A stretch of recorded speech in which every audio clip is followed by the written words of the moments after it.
This place should not exist. A village where the cold never really leaves.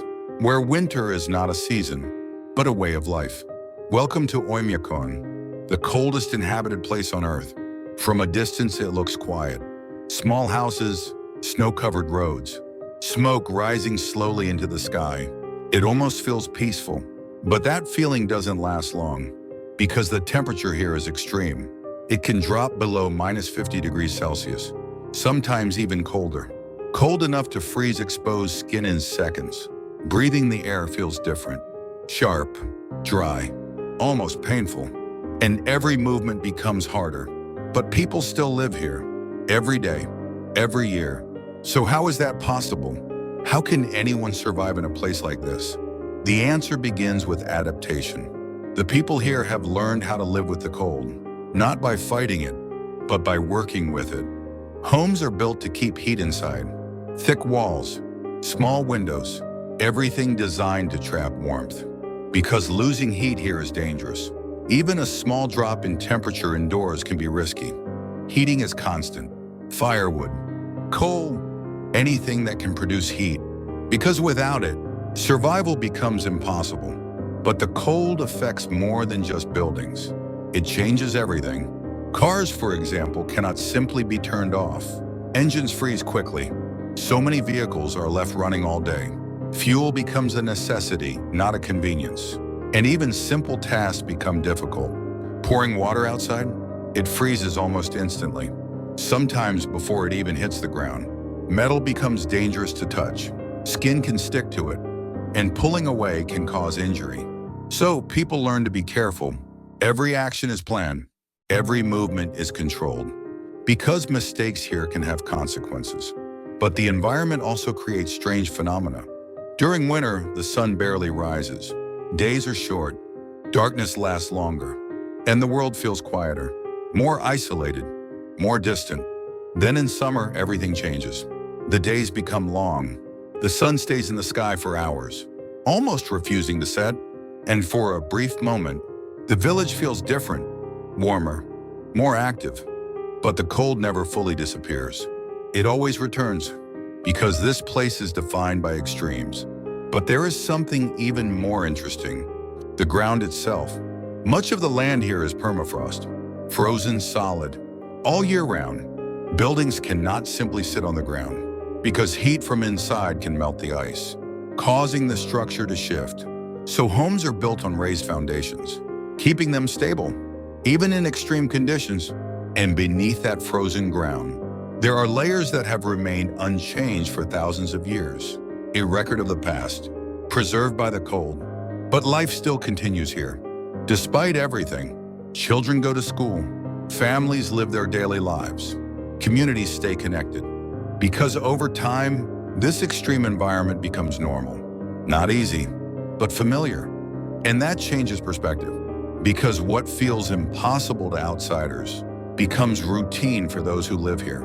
But that does not mean it is safe. The cold is always present, always waiting. If you are not prepared, it can take over quickly. Frostbite, hypothermia, both can happen faster than expected. And once it begins, it is difficult to stop. That is why experience matters. Knowing how to dress, how to move, how to react. These are not small details. They are essential. Because survival here depends on knowledge. But there is one more thing that makes this place unique. Silence. Cold air carries less sound.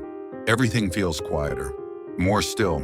And when the wind stops, the silence becomes complete. In moments like that, the village feels isolated from the rest of the world, almost like it exists on its own, separate, unreachable. And that is part of what makes Oymyakon so fascinating. It is not just cold. It is extreme in every way. Temperature, light, sound, wind, all pushed to their limits. And yet, life continues. People adapt. They endure. They find ways to live, even in conditions that seem impossible. And that is what makes this place so remarkable.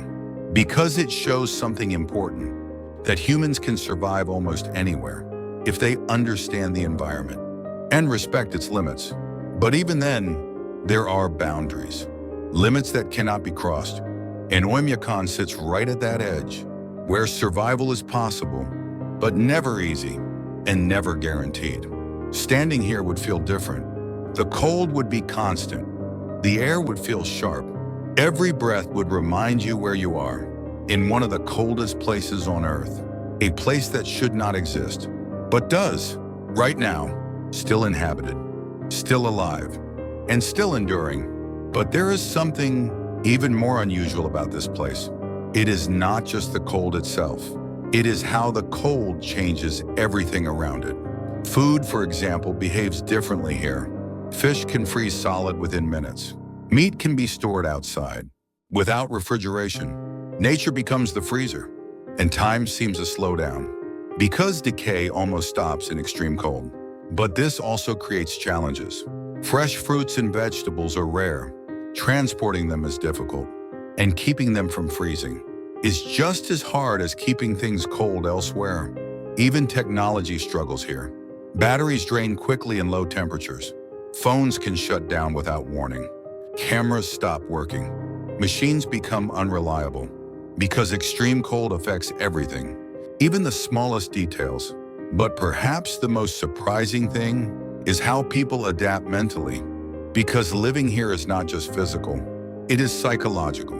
Long winters, limited sunlight, extreme isolation, all of it affects the mind. And yet people continue. They build routines. They stay connected. They create a sense of normal life, even in a place that feels so extreme. And that may be the most important adaptation of all, not just surviving the cold, but learning to live with it.